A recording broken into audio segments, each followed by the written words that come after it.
আমি একটি কথা আমি বলতে চাই, যেখানে আমাদের মালিক শ্রেণী আছেন তাদের আমি বলবো, আপনারা কারখানা তৈরি করেন, এটা আমাদের শ্রমিক ভাই বোনদেরও জানা উচিত যে কারখানা তৈরি করে শিল্প কলকারখানা বা যাই করুক মালিকরা করছেন, তারা সেখানে বিনিয়োগ করে কিসের আশায়? তারা উৎপাদন বাড়াবে, ব্যবসা করবে, লাভ করবে, সেটাই তো তাদের উদ্দেশ্য।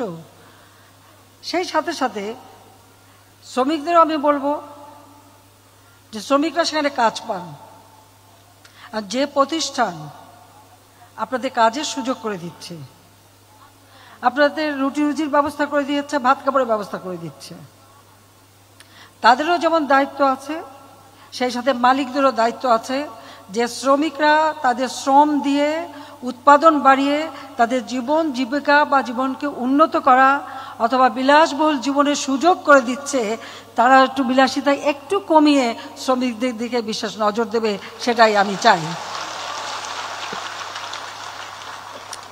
আমরা কোভিড-19 সময় যে প্রণোদনা দিয়েছি সেখানেও তো আমরা ভর্তুকি দিয়েছি, মাত্র 4% ইন্টারেস্টে আমরা ঋণ দিয়েছি মালিকদের, যেন আমার শিল্প কলকারখানা বন্ধ না হয়। ধীরে ধীরে তারা সেটা পরিশোধ করছেন। এই প্রণোদনা প্যাকেজ ঘোষণা করার ফলে কারো ব্যবসা কিন্তু ক্ষতি হয়নি, আবার শ্রমিকরাও তাদের মজুরিটা নিয়মিত পেয়েছেন। কাজে এখানে আমি বলবো, আমি জানি আমাদের দেশে কিছু কিছু ভাড়াটা লোক, আমি বলবো কথায় তারা শ্রমিকদের নিয়ে রাস্তায় নামার চেষ্টা করে। এখন যে কারখানা আপনার ভাত কাপড়ের ব্যবস্থা করছে, কাজের ব্যবস্থা করছে, জীবন জীবিকার ব্যবস্থা করছে, সেই কারখানা নিজেরা যদি ধ্বংস করতে যান, ভাঙাচোরা, আগুন দেওয়া বা এই ধরনের কাজ করেন, তাহলে ক্ষতিকার হচ্ছে, নিজের ক্ষতি হচ্ছে, পরিবারের ক্ষতি হচ্ছে, দেশের ক্ষতি হচ্ছে, মালিকদেরও ক্ষতি হচ্ছে। তবে মালিকদের তো আর ওই একটা ব্যবসা থাকে না, আরও ব্যবসা থাকে, তারা হয়তো পুষিয়ে নিতে পারেন, কিন্তু আপনাদের নিজেদের ক্ষতি তো নিজেরা করেন। আমাদের দেশে আমাদের শ্রমিক শ্রেণীর দাবির জন্য বা কথা বলার জন্য তো আমরা আছি, আমরা কিন্তু বলি। আমি প্রধানমন্ত্রী শুধু না, আমি জাতির পিতা বঙ্গবন্ধু শেখ মুজিবের মেয়ে, আমি সেইভাবেই নিজেকে বিবেচনা করি।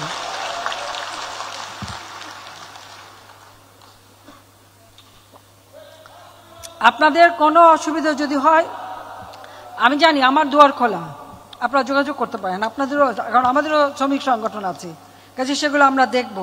তবে এটা মাথায় রাখতে হবে, আমরা আমাদের কিষাণী তাদেরও কর্মসংস্থান, তাদেরও জীবন জীবিকার ব্যবস্থা, এমনকি বর্গা চাষিদের আমি উদ্যোগ নিয়ে বিনা জামানতে ঋণের ব্যবস্থা করে দিয়েছি। 96 সালে যখন সরকারে 98 সালে ভয়াবহ বন্যা হলো, তারপর থেকে আমি বর্গা চাষিদেরকে বিনা কোনো জামানত লাগবে না, বিনা জামানতে কৃষি ব্যাংকের মাধ্যমে তাদেরকে আমরা কৃষি ঋণ দিই। শিশু শ্রম বন্ধ করবার জন্য আইন করে শিশুদের লেখাপড়া যাতে হয় সে ব্যবস্থা আমরা করে দিয়েছি। শিশু শ্রম, যে সমস্ত শ্রমে শিশুদের ক্ষতি হতে পারে সেগুলি যাতে তারা না করতে পারে সে ব্যবস্থাও আমরা নিয়েছি।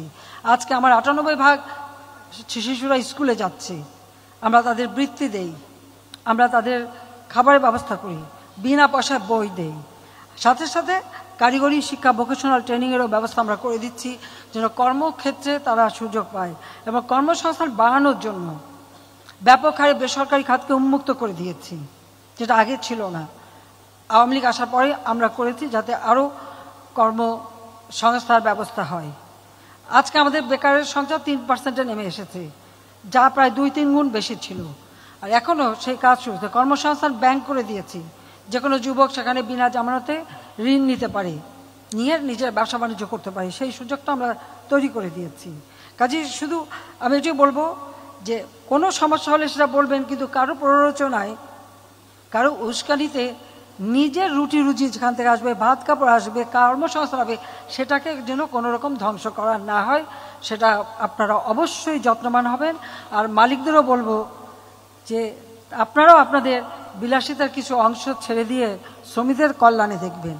আর যারা আমাদের গার্মেন্টস ক্রয় করে, আন্তর্জাতিক পর্যায়ে যারা আমাদের গার্মেন্টস ক্রয় করে বা আমাদের উৎপাদিত পণ্য ক্রয় করে, তাদেরকেও বলবো, এখন তো সব জায়গায় ইনফ্লেশন বেড়ে গেছে, জিনিসের দাম বেড়ে গেছে, একটা পিস গার্মেন্টস তৈরি করতে খরচও বেড়ে গেছে। তো সেটা বিবেচনা করে যারা বায়ার তারা যদি একটু মূল্যটা বাড়িয়ে দেয় তাহলে আমি মালিকদের উপরে আরও চাপ দিতে পারি আমাদের শ্রমিকদের সুবিধা দেওয়ার জন্য।